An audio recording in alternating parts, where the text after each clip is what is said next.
Hey everyone, it is Jaime Jo Wright here at Mad Lit Musings.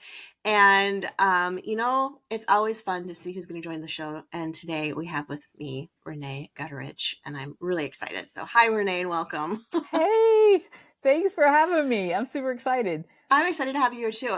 You and I have never met in person, but we've No, already discovered we like the mutual idea of sitting at a coffee shop and yes, just chatting. So, I think we're going to be great friends. we're obviously, Obviously, we're already kindred obviously, spirits. yes. Oh, fun. So you have had quite a storied career, pun intended. You've written a lot of fiction, and you're also a screenwriter. So rather than me just going on and on about who you are, can you give us a little bit of your background, just so people listening know who you are? Sure, yeah. Well, I was always a reader, and then discovered writing when I was little, and just started writing stories. I think like a lot of writers, Mhm. and then went to college. Uh, Thought I would go into broadcasting, and I then ended up hating that. So then I thought I'd go into the FBI. Oh, okay, because that's a natural segue. Yeah, that's Exactly. a natural I segue. was like, I want to carry a gun. I'm doing this. And then I had a professor come to me in the middle of that, about to switch, and he was like, "Have you ever thought about being a writer?" And I had taken screenwriting classes from Okay. him for fun, and I guess nobody in my life really said you could do this for a living. It Hmm. was kind of always considered my hobby. Yeah. So that's kind of how it started. Graduated from college, stayed in Oklahoma. There was not a film scene at the time. So I ended up graduating mass comm with an emphasis in screenwriting, but we stayed in Oklahoma. So that's when I turned my attention to novels.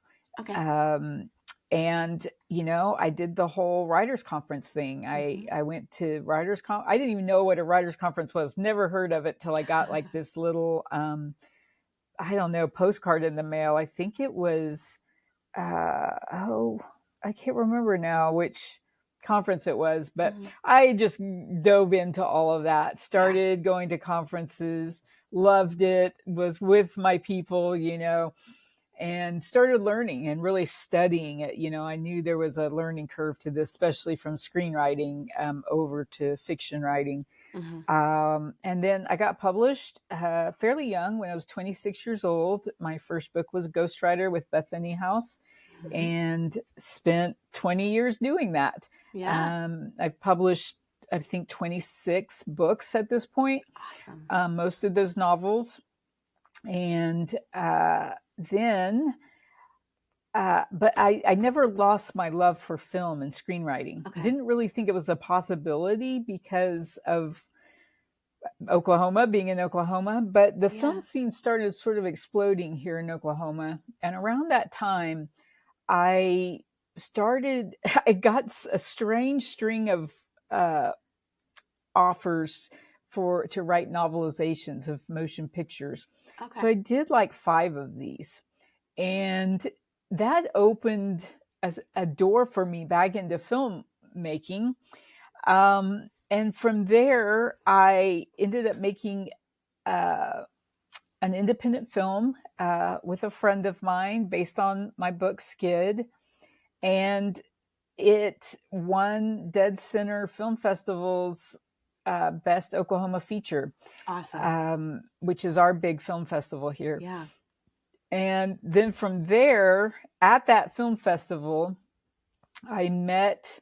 I was standing in a corner watching people as usual, as writers do. As writers do, I was going to say that's corners we're very familiar with. Yes. Absolutely, that's Yes. our spot. And my producer dragged me. She's like, "What are you doing?" I was like, "I'm in my place." And she's like, "You've got to meet people." So she literally dragged me over and threw me in front of this man and said, "You two talk. You should get to know each other." I told a stranger, right? So I Hmm. start talking to this guy, and he ends up being the director for Skit Guys Studios. which I knew of the Mm-hmm. Skit Guys, had no idea they were based in Oklahoma. So we started talking, and then he kind of said, "Hey, we've been looking for a writer. Could we, have coffee and talk?" And that led to, at 40 years old, making a huge career shift into filmmaking, which at 40 it seemed giant. It just Yeah. seemed like the biggest. It was so risky for me. Right. But I've been working for them. I'll start my 10th year in January working for Wow. them, and Okay. so that's how I continue to uh, do screenwriting. Mm-hmm. Within there, I also had one of my books made into a Hallmark movie, and then Skit Guy Studios did the feature film Family Camp, Mm-hmm. which was a huge success. It kind of did better than we thought. We Awesome. had our expectations, and it just Yeah. went beyond that. Spent 9 weeks in the theaters, I believe. So anyway, that's where we land, working on our next movie. And movies take a long time to make, Do. average of 7 years Yeah. per movie. So Yeah. Yeah. but yeah. It's so fascinating to talk movies when we think of books as readers and even as writers, because I'm like, oh, it takes a year to write a book on average, and then another year to get it published. So you're kind of looking at a 2 year Mm-hmm. length of time from start to finish. And then you start talking to people in the movie industry, and you just sort of assume it's like, oh, we're going to make a movie. Here's the cast. Let's go. And it's like, oh no, this is a decade long process. It's very long, and ours hit in the middle of COVID. So Oh, that was a whole other yeah. event that we had to work around. But God was good Hmm. and worked it all out, and it was a really great experience. That's awesome. That's awesome. Okay, so I've always wondered this because I'm not a screenwriter. I just write fiction. What is the biggest difference between writing a fiction novel versus writing a screenplay? Because I know that I've talked to some people who are like readers like me too, who are like, don't you just take the novel and then make a movie out of it? Yes, no. You're like, let's talk about that. Yeah, it's and I apologize to your listeners who are having to hear my ragweed allergy Oh, that's come to fine. light here, but um the yeah, so novels have something that screenplays don't, which is Hmm. point of view and inner monologue. Hmm. And because of that, a really well written novel cannot be adapted page by page, because screenplays are everything you can hear, everything you can see, written in the shortest way possible. So it does take a friend of mine, Andrea Nasfell, told me once, she adapted my book Boo into a screenplay. And she told me once, I said, well, how do you do it? Like, what's the trick, to adapting and adapting well? And she said, you read the book 5 times, shut it, and never open it again. I was like, oh, I don't Oh. think you should tell people that. I think novelists would like to know that you have it opened, you're highlighting, Right, right. things, You're and annotating. you don't want to miss anything from that book. And she goes, yeah, but it's so different that you cannot rely on how it's told in the novel to Hmm. make it look great on the screen. Yeah. And as I've gone through more of my career, that's absolutely true. In fact, it's extremely hard to teach a novelist how to write a screenplay. We have like 10 tools we love, and screenwriters have like 3. So I'm taking, Sure. lots of tools from you. Hmm. And so anyway, but when I teach screenwriters to write novels, they're thrilled. They're like, oh, I get this and I get this, and there's no budget, and there's, all the time in the world. And so, Right, right. yeah, yeah. Yeah, I suppose with screenwriting too, as you're building scenes, you even have to think of like you just said, the budget, because you can't all of a sudden transport somebody into the scene where there's a huge investment in even the set and the costuming and all of that, I would imagine. No, absolutely. Okay. The budget sits right in front of your Oh, face. geez. It is the number one thing you're really Yeah. having to think about Yeah. because and especially now, post COVID, post strike, Mm-hmm. we're all having to think of things that we call containment films, Mm. which have limited location, limited characters. So we're doing a lot of taking feature films, that were, $10 million at one point and trying to figure out how to do it for 2 million. Yeah. And so, location is a big deal. Number of people who have speaking roles Mm-hmm. is a big deal. So yeah, it's a lot of stuff that novelists do not have to think about. No. And if you are a novelist out there, you'd be thankful for that Okay, I because am. it feels like sometimes a very constrained way of writing. Yeah. There's a lot of rules. You have to hit this by page 13 and this by page 25 and this, Mm-hmm. and Mm-hmm. so it there's a lot more of the discipline Yeah. of it, and not only that, but you have to learn the format of it. So yeah, Right. Right. but it's fun. It Yeah. also, you can write one, in 8 weeks, 6 weeks, 12 weeks. I mean, it goes a lot faster as well. Sure. Sure. Oh, that's so cool. It's so interesting to hear about because I don't know. I think as somebody who I watch movies all the time, like people are like, "What's your hobby?" I'm like, "Well, if it's not reading, I'm watching TV or movies because it's a story, right?" But Yes. it's so different, and everything is communicated to you in a visual form too, and Hmm. then vocal inflections and things like that, and all the things that I noticed. I was talking to some writers once, and I said, "Go pick a scene." In a sitcom, a movie, whatever, and just look at how the color is used in the scene to portray the psychological emotion of this. You're not, there's color and everything's Yes. coordinated in a certain way, and people aren't just randomly putting clothes on from a closet. They're That's right. specifically picked, and it's fun because you can learn so much as a writer by Yeah. watching. Absolutely. Absolutely. I mean, we can learn from both of these, from each other. Mm-hmm. But there are also things that we have to be careful of. I teach a class that's always well received, called How Film is Ruining Your Fiction. Mm. And the point of that class is novelists are starting to write scenes and not passages. So we're Mm. starting to write scenes like movies. We're forgetting, a lot of, like, I call it directing your character. Mm. So you're telling your character to go to the cabinet, and you're telling your character to walk across the kitchen, and, forgetting the whys, Mm. forgetting why the character cares about that coffee mug. Mm-hmm. That's more interesting than the fact that he's getting a coffee mug. Right. But I understand it because we're starting to see scenes in our heads because Mm-hmm. all of us are movie watchers. Yeah.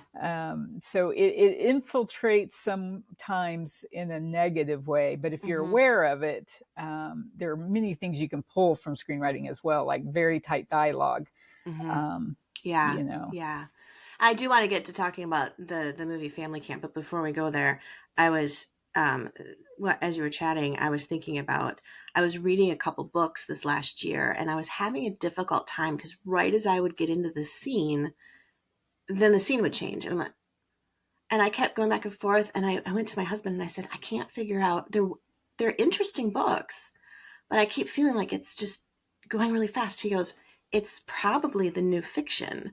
And I'm like, what do you mean the new fiction? And he goes, you know how we have 30-second reels?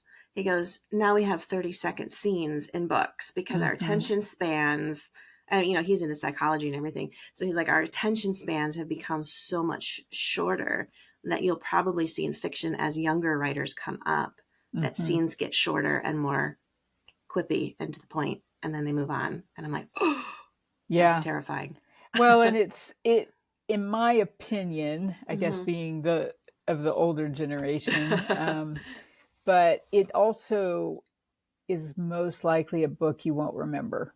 Mm, because it might be entertaining in the moment, sure. but if you don't have an attachment to a character through their inner monologue, their point of view, how they see the world, Mm, um, you're like, oh, that was really interesting, and you never think about it again. yeah, But the that's a books good point. that spend the time using point of view and inner monologue are the ones that kind of stick with us, kind of haunt us for a few Right, weeks. The right. ones that we often tell, hey, you have to read this Mm-hmm, book, right? mm-hmm, So I think there's a difference. I think it's worth, I think you can still write a well paced book mm-hmm. using, the tools of a novelist, uh, but it has to be interesting.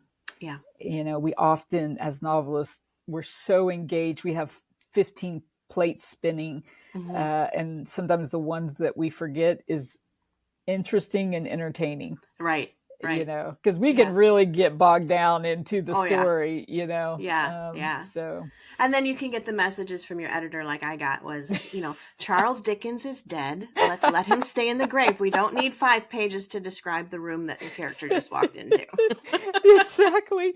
I know. Yeah. And that was the first mistake I made in my novel. I remember the editor notes on the first novel I published. He was like, yeah, we Uh-huh. got to dial back the setting. Yeah, yeah, yeah. It's funny. It's all a story of balance, right? And whether it's a Mm-hmm. screenplay or a novel, etc., or all of that. But okay, so we're gonna jump a little bit because my brain does that. It jumps and then I never go back. So I But thank apologize you for the warning. for mental whiplash that you're gonna have here in this podcast. But I was thinking as we were talking, because it's a natural thing to think about, I was thinking about my church and what they put up on the screen on Sunday morning. But a lot of times we see Skit Guys in our church. Yeah. And I don't know if everybody listening is familiar with the Skit Guys, but I find them to be really funny. They're And awesome. the movie Family Camp was cracking me up because I've been to family camp. I grew up going to camp. I worked at camp. I was a camp counselor.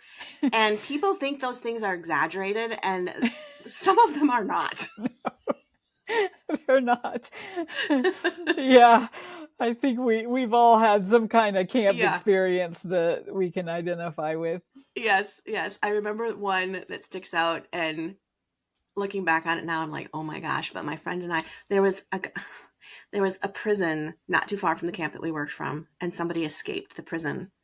And so they had told everybody who was on staff that especially the girls, because he had a background with women, you're supposed to be in pairs at all times because Mm-hmm. everything's stretched out through the woods. It's not Oh, like that sounds congregated in one terrifying. spot.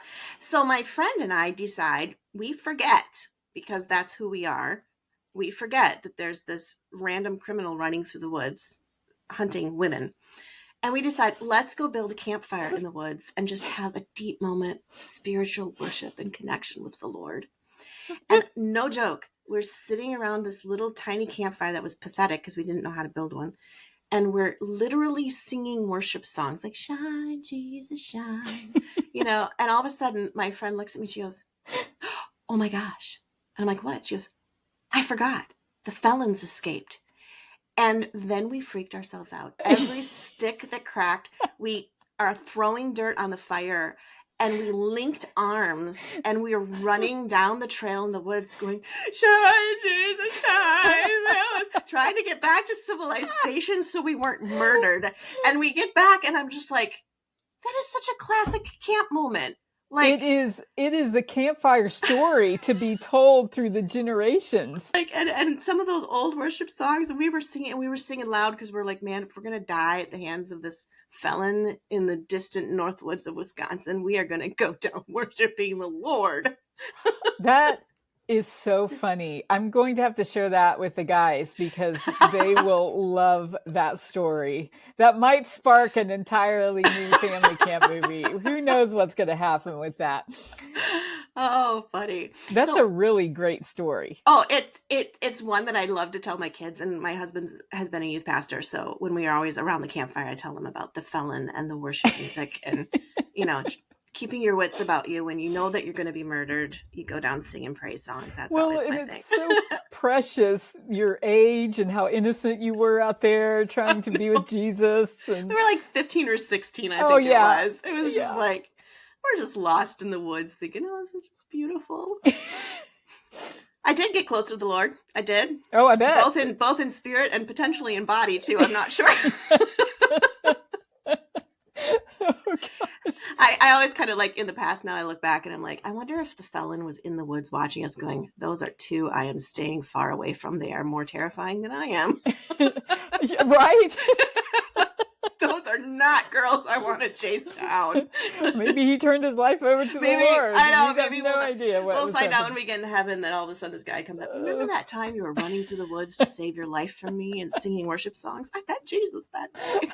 Gosh, oh, that's a great story. Oh man! But okay, so for those who don't know, Family Camp and the Skit Guys are all about humor. Yes. And bringing irony and stuff. So one of the things I wanted to ask you, as the screenwriter, do the Skit Guys, I think they're Tommy and Eddie, is that their first names? Do they actually bring their humor into the screenplay, or is it your humor in the screenplay that they then interpret and put on the screen? Or am I totally off? Yeah, no, I mean, I think it's both. You Okay. know, we work very much in a writer's room sort of way at Skit Guys for all the videos that we put out to churches, and the screenplay. You know, I oftentimes lay down the first draft, not always. Brian, our director, put down the first draft of Family Camp. By the time it got to screen, it was very different because we had done a lot of work on it. Yeah. And so, you know, there's all kinds of meetings, read-throughs, notes, lots of notes that have to be applied. You know, scenes that have to be adjusted due to budget. You know, a lot of things go into it. But at the end of the day, you know, as their screenwriter, my job is to match their humor. I'm writing their product, right? Yeah.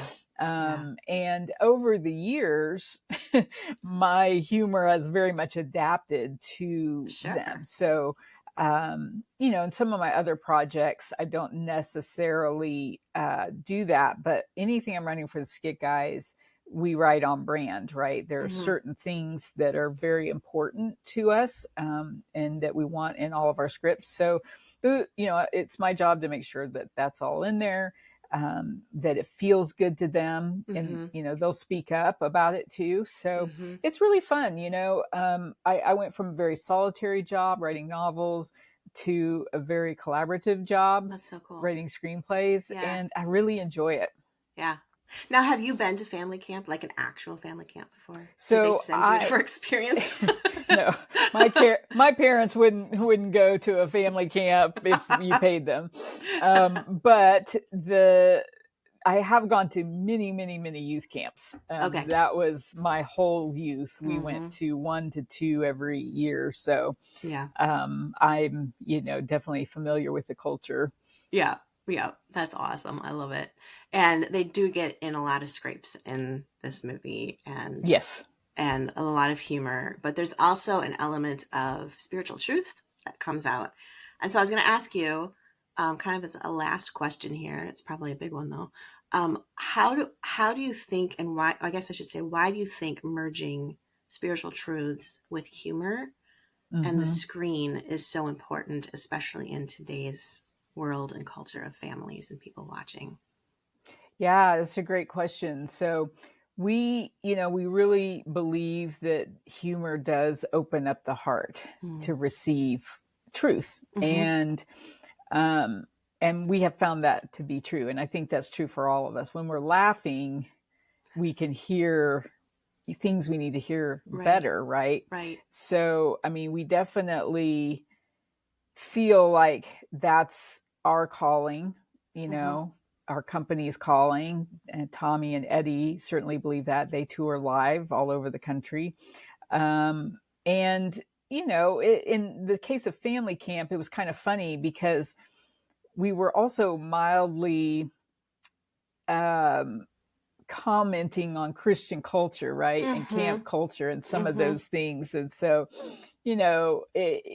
but it was in a way that sort of showcased like maybe the things that are unhealthy, Mm-hmm. in our culture, but Mm-hmm. also some of the things that are healthy, and how, we have a character that Eddie James plays, that is just this over the top Christian, right? And Yeah. he is his righteousness is so important, and so, and then you have Tommy's character that does not want to be there, misses church all the time because he's Mm-hmm. playing golf, and Mm-hmm. he's literally dragged there by his wife. So, you have these two very opposite characters who end up teaching each other, as they're lost on the mountain, hating Yeah. each other.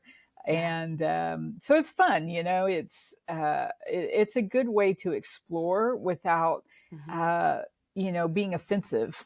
Right. Right. We're just raising questions through quirky characters Right. for you to work out how you will.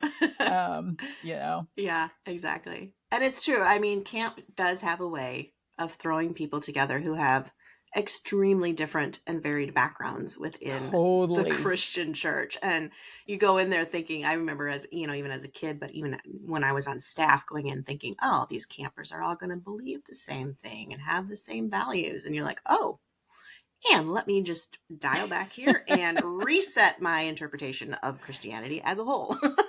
Exactly. I mean, there's really almost no. I mean, it's so eclectic. Yes. Camps are, and Yes. you just meet. It's everybody from the coolest, most popular, most beautiful kid, all the way Mm-hmm. down to the quirkiest, Mm-hmm. weirdest Yep. person, and somehow they all, end up mixed together. and Yes. and what kind of happens there is real beauty and a testament to what God can Yeah. do, and how he works through relationships. And I remember some of that. I remember watching that, and really connecting with people that I didn't think I had anything in common with, Mm-hmm. and then watching people who seem to have it all together, Yeah. sort of reveal like they don't have it together and they're hurting. Mm-hmm. And all of that, was under the stars, Right. right, with the youth pastor preaching and Right. the kind of bad worship because they didn't have any acoustic guitar that night or whatever, and it was fabulous. I Yeah. mean, I think everybody should experience it if they can. Yeah. I think it's great. And then you throw in the marshmallows and chocolate bars and graham crackers. And the s'more Absolutely. tops it off. I mean, if nothing's going to bond you like Jesus, a s'more will. That's kind of my motto for Well, and it camp. helps you recover from how the food gets processed. Oh, It's like you would mm-hmm. start, like you'd have dinner, and then the next morning, that dinner was somehow in the form of Yes. breakfast. Yes. And then, Uh-huh. it's the lunch casserole that's like, oh my gosh. Right. You have a mixture So, of peas and hash browns and some sort of weird creamy sauce that is topped with maraschino cherries or something odd. And you're like, oh, that was special. it's awesome. Yeah. Yeah. So, Yeah. I remember sneaking in protein bars. right. We all brought our Right. snacks. Right. Yeah, for Right. sure. Yeah. Oh, that's funny. So the movie is Family Camp. It's with the Skit Guys, and the Skit Guys have a variety of things. I mean, just look them up online for anybody listening. But then Rene Gutteridge also has her backlist of novels that she's written, so we don't want to forget those. Some of the titles of them that readers could look up if they wanted to check them out would be... Well, if they like comedy, I have the Boo series. Okay. There's 4 novels in that: Boo, Boo Hoo, Boo Hiss, and Boo Humbug. And there's also the Occupational Hazard series. So Okay. those are all my comedies. I have some rom-coms, Never the Bride. And then I have suspense. I have several standalones. I have the Storm series. So yeah, I kind of Okay. write eclectically Yeah. because of my screenwriting Yeah. background. That makes sense. And so, I just Yeah. I haven't hit historical, and I don't think I will. I'm too lazy of a writer. Yeah, that's a But whole other element of research that has to go yeah, into that one. But yeah. that's awesome. I love it. And I'm really glad that you didn't join the FBI and you instead graced us with all this fun and comedy and entertainment. It's great. Well, I found out later I'm too short. Oh, really? There's a height limit? Yeah, there's or a height limit. minimum? I'm 5'2", so I don't make it. I believe it's 5'4". Oh, well, there's such a thing as platform shoes. I mean, hello. There's your next movie, a too short person joining the FBI. That would be fun. Yeah, exactly. Awesome. Well, Renee, thank you so much for being part of the podcast today. This has been a blast, and I appreciate your answering all the questions I had about screenplays versus fiction, etc. Well, it's been so fun, and I do feel like we've been in a coffee shop, and so you are a blast. It was fun. So my coffee's empty too, so we're gonna need to go get a refill. So. Thanks, Renee. Thank you.